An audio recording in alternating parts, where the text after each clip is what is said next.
Sports Desk. I'm Linda. And I'm Jan. Shalom. Shalom. Tonight, we bring you details and contenders for the heavyweight champion of the universe. The winner will become the supreme ruler of the universe, and their opponent will be locked up for all eternity. The God of the Israelites has challenged all comers to pit against him for this esteemed title. He goes by many names: Elohim, Adonai, El Shaddai, Tetzva'ot, to name but a few. Weighing in at... well folks, it seems he won't fit on the scales. However, he holds the world in his hands. He has declared his pronouns throughout his sacred writings as he, him, and refers to himself as husband and father. There will be 3 matches spread across 3 cities, each with their own unique purse. First in the series is the Hebrew Trophy, all the way from the Upper Nile region of ancient Egypt, Memphis. Competitors will be vying for the bodies of the Hebrew people. You can't have people as prizes. Yes, I believe you can. I believe gods can do that. The next fight comes to us from Golgotha, near Jerusalem in Israel. Tell us a bit about that one, Jan. Well, the winner of this match will win the souls of everyone. I hear that Elohim has stated that his son will be in the ring for that one, and will give everyone believing in him eternal life. Wow, I've never heard of the champ giving away anything like as big as that. Indeed. And the third and decisive round will be set in the Valley of Armageddon. And the prize for that one? The winning god will banish all other gods and their followers into the fiery pit. There's a lot at stake. I wonder who will be the heavyweight champion of the universe. There will also be a small side fight between Elohim and Baal on Mount Carmel. That Elohim sure has some chutzpah. Guts. Taking on all the gods of the earth. You know, if he's going to go for the hearts of the humans, they must be extremely valuable to him. For the first round, it's a 10-round fight. The first match is a 10-round fight. Each competitor will be bringing their strength to the field. Opposing him tonight are a number of gods from ancient Egypt. Well, that doesn't seem fair. They get a fresh god every round. I agree there, Jan, but Elohim says he can take them on. Fresh or not. Remember, this is for the bodies of the Hebrew people. The contender is... straight in with 2 gods. They mean business, folks. They are not wanting to let those Hebrews go. Weighing in at least 25 kilograms is Kum, god of the Nile. Num was first worshipped in Hiwa and then moved his base of worship to the islands of Elephantine and Esna, with the body of a human and the head of a ram, though this is interchangeable at times with a crocodile head. Num's main interest is in being the god of the Nile, which, it is said, he created, along with the sun and the moon, as well as mankind from clay from the Nile. Num is also the god of pottery, as clay from the Nile is used. Linda, did you know that he is also known as the Lord of the First Cataract? No, I didn't know that. Well, I hope that doesn't impair his vision during the combat. Is that where cataract came from, is it? Kum normally teams up with the goddesses Satis and Anukas, but for this fight, he is teaming up with Hapi. Hapi is an intersex god with a body of a plump man with large drooping breasts and blue-green skin, wearing the false beard of the pharaoh. He often has a clump of papyrus on his head and carries produce. The breasts are said to remind his followers that she, is the god of fertility, and the beard reaffirms his link with the pharaoh. He also has the head of the Hamadras baboon. What type of baboon is that? One from Africa. Other names of Hapi include god of the annual flooding of the Nile and protector of the lungs of the deceased, lord of the fishes, birds of the marshes, and lord of the river bringing vegetation. I understand that Pharaoh goes every morning down to the Nile to bless its life-giving waters and purify himself, giving thanks to Hapi for watching over the waters and fish. What do you think Elohim will play here? Good question. Well, the Nile is a huge source of life, transportation, and the economy. I would think he would be doing something that would disrupt that. Just thinking out loud here, Jan, but what if he turned it into blood? After all, the Nile is called the river of life, and we all know that the life is in the blood. That would be interesting. Nothing to drink. Dead bodies wouldn't be able to be moved into tombs as the cleansing rituals using the sacred waters of the Nile couldn't be done. No mummification could be done, which means that those who had recently died would not be entering into the afterlife as they would have no bodies. And of course, well, the Nile is also known as Ra's tears. So if Elohim went with that, causing another god's tears to turn to blood. And blood would cause everything within the river to die. So the river of life would become the river of death, which takes me back to about 80 years, when Pharaoh ordered the young male children of the Hebrews to be tossed into the Nile. You had to be careful where you did your bathing then, I can tell you. Yes, I remember. Wasn't that about the time of the scandal about the boy that the princess suddenly adopted? Whatever Elohim decides to throw at them, Hapi and Num will do some pretty have got some pretty powerful magicians. It will be an interesting match to see who comes out better off. The next god facing up is Hecate. She is reputed to be the daughter of Ra, the wife of Horus the elder, and the consort of Kum.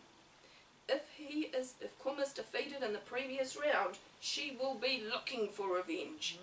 This is a very high-profile goddess who is known as goddess of the sky, of fertility, and women. As the goddess of childbirth, it is said it is her that breathes life into the child in the womb. The child, of course, was formed by Kum. So what are you thinking on how Elohim will play this one? Maybe as a sky goddess, he'll be looking to do something from the sky. Well, yes. Well, Sky my sources tell me he's leaning towards doing something in the sky, but in a later bout. I'm thinking that as Hecate is the consort of Kum, he'll be looking to humiliate her with something to do with the Nile. She also has the title of the goddess of frogs. This could be the one. This must be the one she likes to look the most, as she is often seen on the red carpet sporting the head of a frog. As frogs are plentiful after the spring rains and annual flooding of the Nile, these creatures are seen as a symbol of fertility. As Kum brings the flooding of the Nile, Hecate is in charge of the frogs, having the head of one, a symbol of fertility along the floodplains of the Nile. So imagine if Elohim went with increasing the numbers of these creatures all over the place. Marketplace, temples, homes, ovens, and there'd be no escape from them, not even on the rooftops. The noise of thousands of frogs croaking at night would mean no sleep. You know, if Elohim kept the frogs around for a few days, the Pharaoh might concede the whole fight and let the Hebrews go. Well, I don't know about that. We'll have to see what Pharaoh's magicians can conjure up. No matter what happens, if that is the play, imagine what happens when all those frogs die. Mountains of rotting corpse. The stench would be unbearable. Ooh, yes, having frogs appear in their millions would prove that Hecate has no control over fertility. Wouldn't go hungry. Tell us more about this goddess. Well, her symbols include the Ankh, which signifies life, as giving life is one of her main roles. These are available for sale in the Christian era of the souvenir shop. They are also known as the cross with a loop and become a symbol of the Coptic Christians. You know, at lunch the other day I overheard Hecate's marketing team laughing about how easy it is to get those in the Christian era to buy their products. If they just rebrand them, stick quotes on from the Christian's own holy text on them. Let's look at one of those ads now.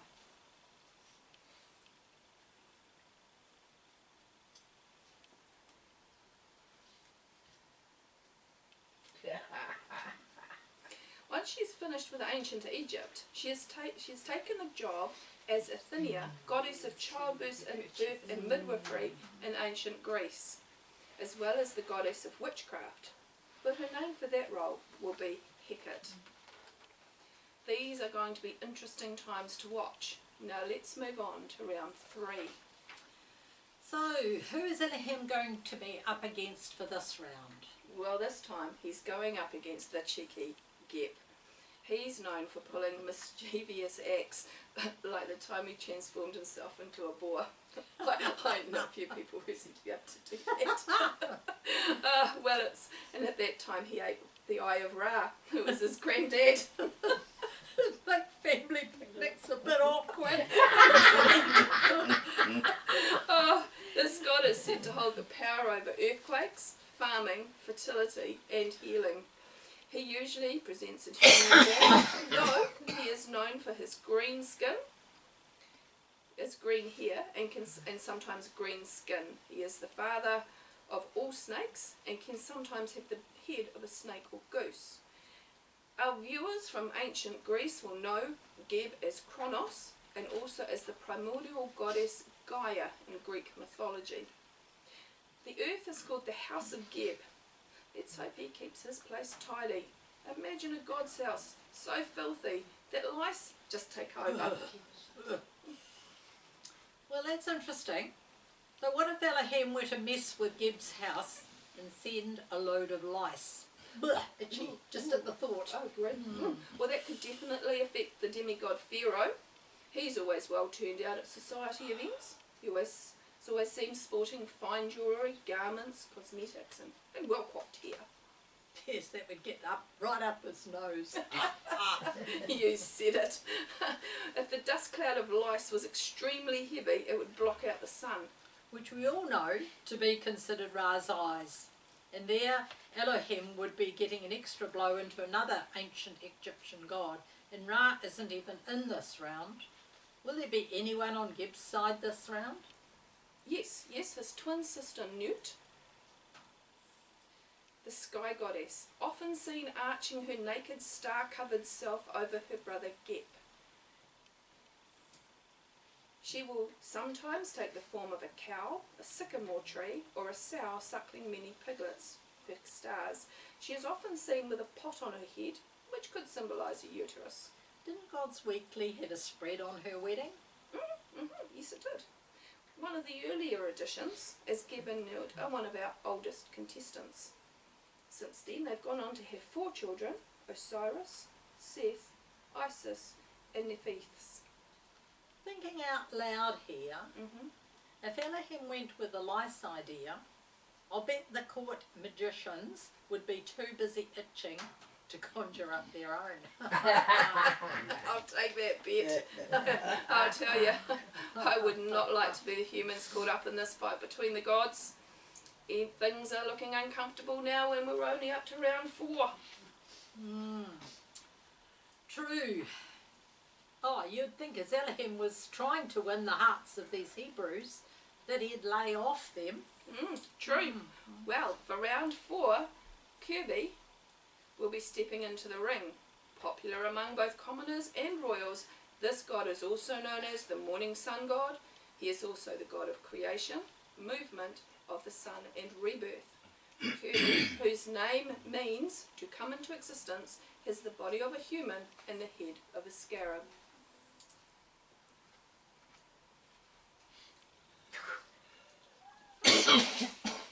In the souvenir shop, you will definitely find jewellery. Oops, too much.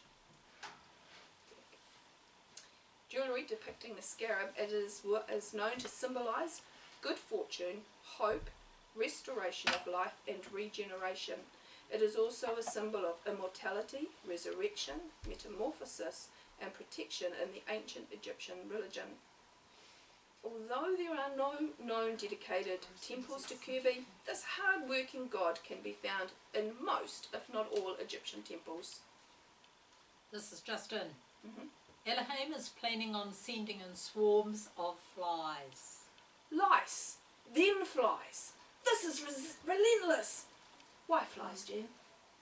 Well, if the swarms were so vast they blotted out the sun, flies lay eggs which hatch into maggots. Flies and maggots were synonymous with death, rotting and dung. They would go all over their food and into open wombs. Those Egyptians would most likely start to wonder why the gods, even Khepri, the god of movement and regeneration, is not stopping this. How can you have regeneration with signs of death all about? The symbol for Ra was an eye. Flies over an eye was a symbol of a dead, decaying eye, a blind god. Again we see Ra attacked, though he's not directly in the ring. Would Elohim be sending him a message here, Jen? Don't know what Elohim's beef is with Ra. Maybe we'll find out more about Ra around later, which may shed some light on this. Although Khepri is the morning sun, he is considered an aspect of the sun god Ra. Thank you. Oh, it seems that Elohim is thinking he will lay off the Hebrews this round. Oh, good, good. Only the ancient Egyptians will be bothered by the flies. Oh, good.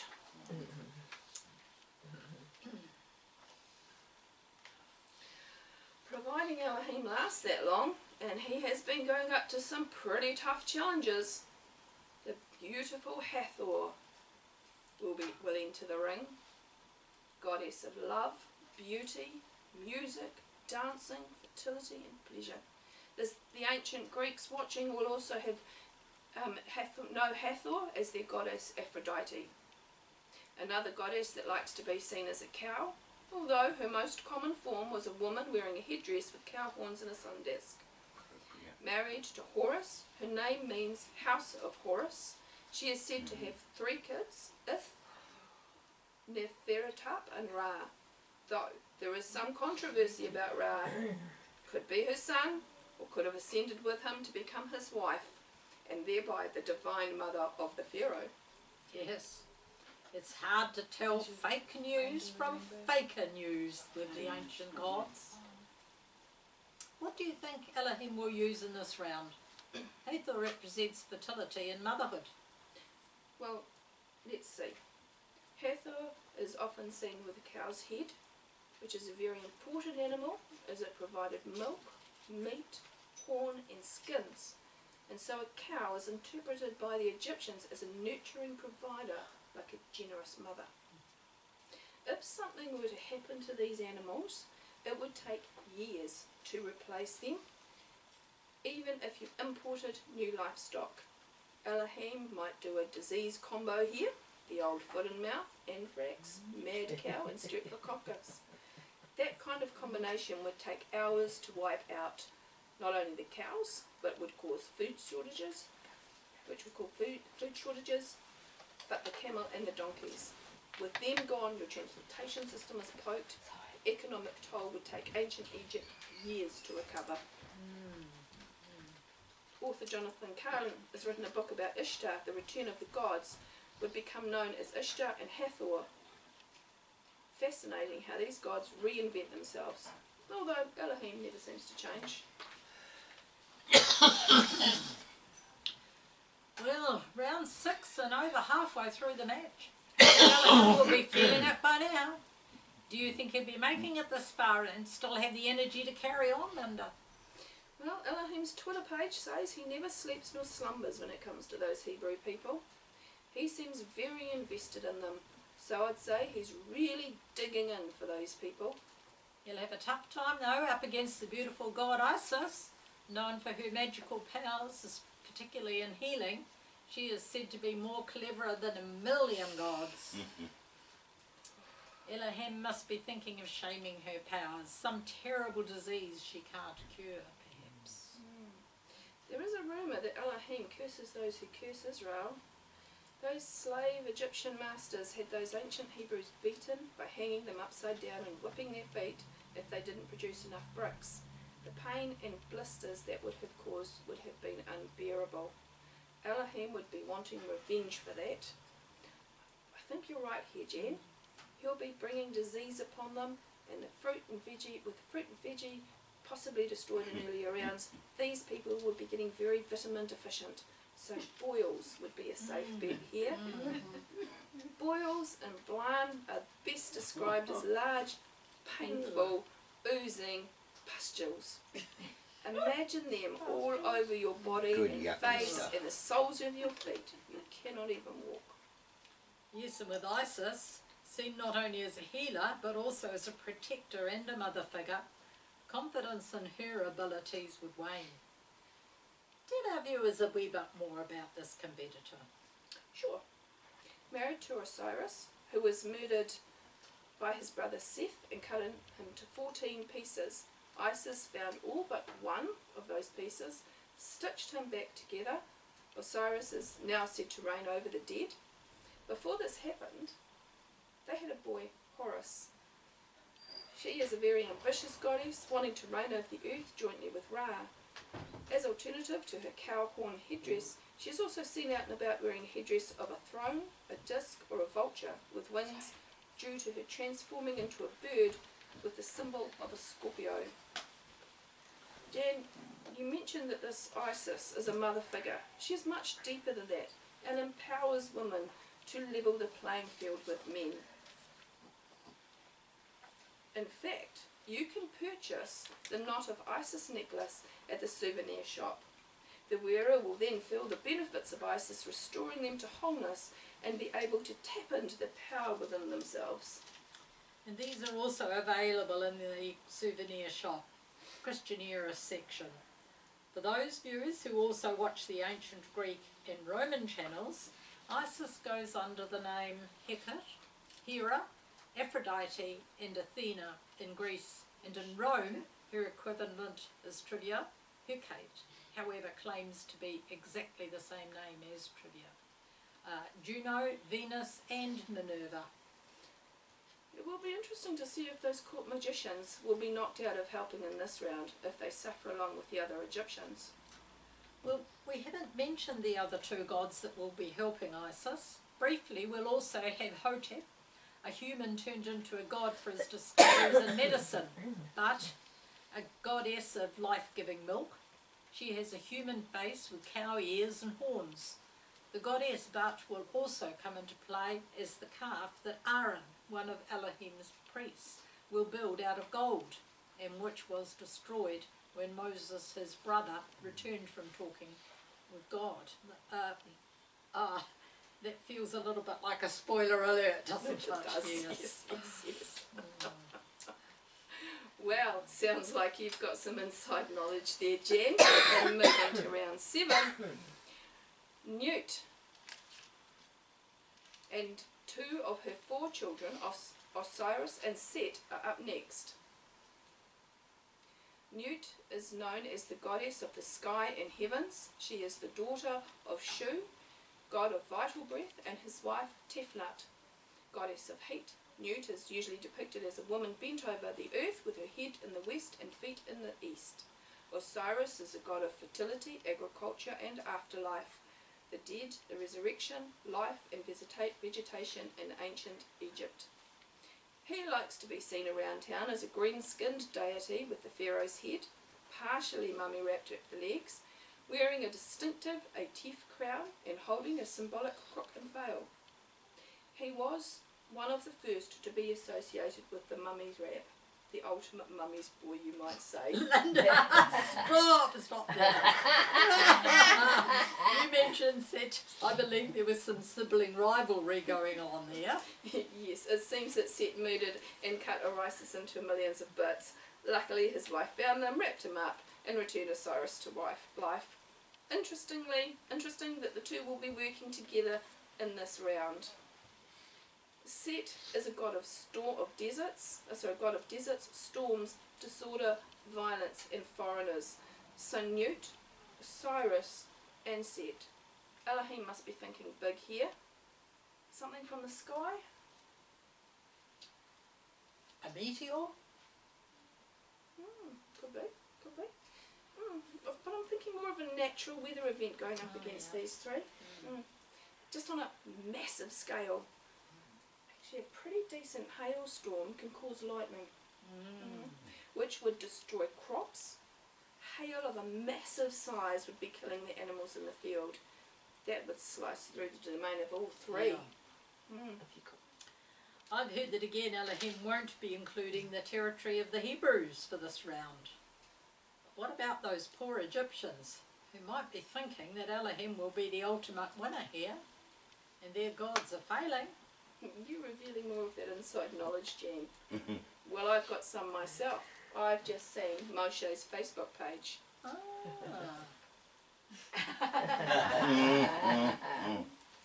love Chard and Esther. Well, let's hope they take the warning. If what you're predicting happens, again, the economy of ancient Egypt will be in tatters. Not to mention their crops. The area of Memphis where this fight is taking place rarely gets rain or heavy storms, so this would be very unnerving on the people there, especially if their gods are unable to stop it happening. Yes. And for those interested in the future, Nut changes genders for the ancient Greeks and became the god Uranus. Uranus is the sky god and first ruler. He's the son of Gaia, who created him without help.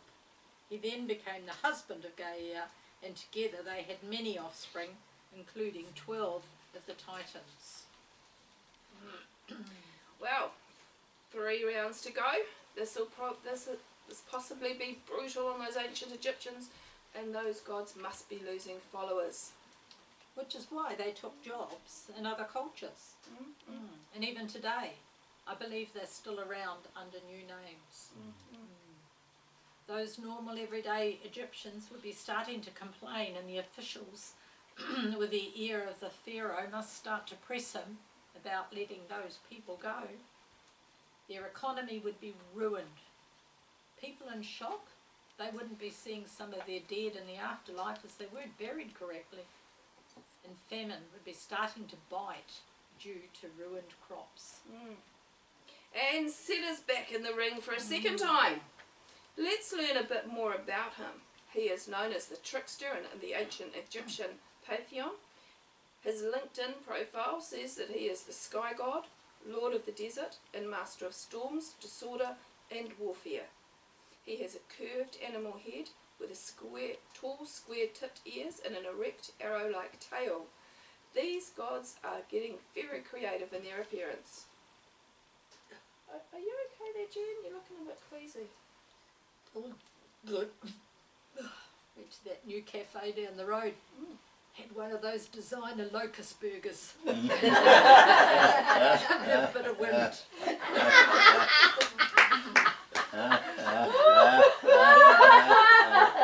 Locusts, wind. That Set is the god of the desert, and the desert in that region have the desert locust, the most destructive migratory pest in the world. If Elohim were to cause a great wind to blow in those locusts from their breeding ground over in Saudi Arabia... Yes. Out of control wind, masses of locusts completely covering the ground. What a master stroke. Wiping out the rest of the crops. Every plant would be eaten. Showing that Set really is not in control. That Pharaoh will be coming under some strain now. If he doesn't act, there'll be no people at all left for him to rule. Not once the famine really kicks in. Set will be getting dominated. In round 7 he showed he had no control over the weather, and in this one, confirming that lack of control, and none either in the desert, that would be devastating to his followers. Agreed. If I were the Pharaoh, I'd be cutting my losses, letting those people go and worship their God, men, women and children. Not like they'd have much to do here with the economy in ruins, no crops or animals to eat. But that Pharaoh is actually known for his hard heart.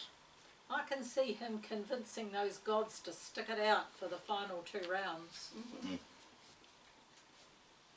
You know, Jen, Ra's been referred to in the background of earlier rounds. It seems, should the fight be going on to round 9, he will be making his presence felt and stepping up to try to turn things around for the Egyptian god team. Yeah. There's some interesting parallels between Ra and Elohim. Fill us in, Linda. Well, both claim to have been pre-existing before creation. Ra claiming to have created himself. I'm not sure how that works. Whereas Elohim says he was always there. Both legends of creation have them standing or hovering over waters of chaos and causing order to happen. Then the creation of the world as we know it. A major difference would be that Ra created the other gods and they in turn created their own dominions, unlike Elohim who created everything. Now neither Elohim nor Ra have ever made their secret name known. Elohim has just given the cryptic, I was, I am, and I always will be. Ra, on the other hand, when asked his name, boasts of his creation in the earth and mountains and of his power to make the Nile rise. He tells Isis some of his other names, I am Khepra in the morning, Ra at noonday, and Timu in the evening. But he will not surrender his secret name. Both call themselves Father of all creation and King of kings, and that they are the one who causes the sun to move across the sky and are bringers of light. Now, Jen, we don't have many images of Elohim. The most famous one is the portrait of Michelangelo with his finger. Ra, on the other hand, has many forms, but he mostly prefers to be portrayed as a man with the head of a linear falcon, adorned with a sun disk between his horns with a cobra around it. Isn't there something about his eye? I seem to remember his eye was covered in a previous round. Good memory there, Jen. Yes, the eye of Ra is represented by the right eye. It is said it is capable of repelling all negative energy and restoring harmony. The pharaohs used them to defend themselves against any element or enemy that tried to destabilize their government. It is a powerful symbol of protection in ancient Egypt, and it's also known as the Eye of Horus and the All-Seeing Eye. Ra seems to be strongly associated with light. The absence of it would surely erode his followers' faith in his abilities. I remember last week when the power went out for a couple of hours. It's eerie and unnerving when that happens in a city. I was sure glad of my phone torch app, I can tell you then. I would say that if Elohim goes with causing darkness, it would be a spectacular darkness. So dark that you could almost feel the darkness seep inside you. Imagine you go to strike a match or flick your lighter, nothing. Not even a spark. No stars at night for light either. Utter blackness all around. You could not see one another if they were 2 feet away. Your life would be at a standstill. After a day of this, I am sure you would start to feel like you were in a grave. No heat or cooking, either because coal gives off a glow from the heat. Not only is this a physical fright, but psychological and spiritual as well.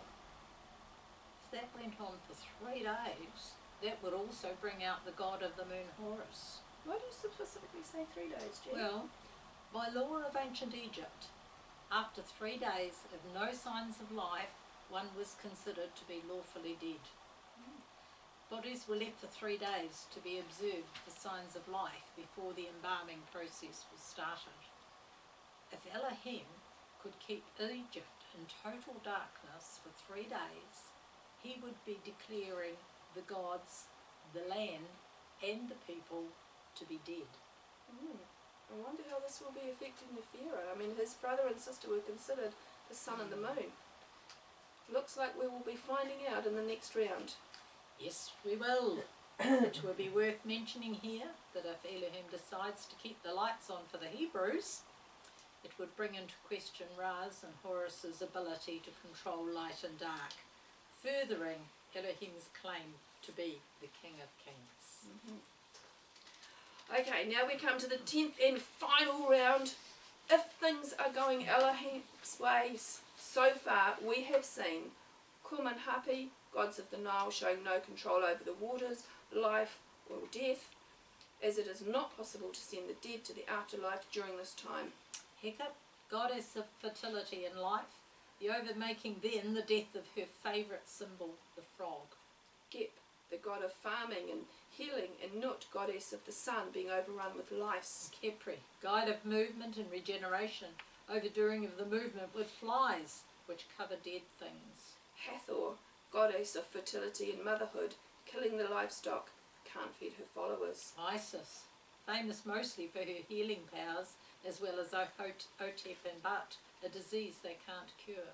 Nut, goddess of the sky and heavens. Osiris, sun, along with agriculture, death and resurrection, along with Set, god of violence, disorder, storms and deserts, flying in locusts to polish up the crops and therefore the economy and bringing famine. And Ra, the king of the gods, the bringer of life, causing a 3-day-long darkness over the land, declaring it dead. Well, that would be a lot of the ancient Egyptian pantheons retreating to the sideline. You mentioned Pharaoh would be the final one up here today. I believe he's a mere human. If the other gods fail against this very powerful Elohim, what could Pharaoh bring to the table? Well, to the ancient Egyptians, the Pharaoh was so much more than a man.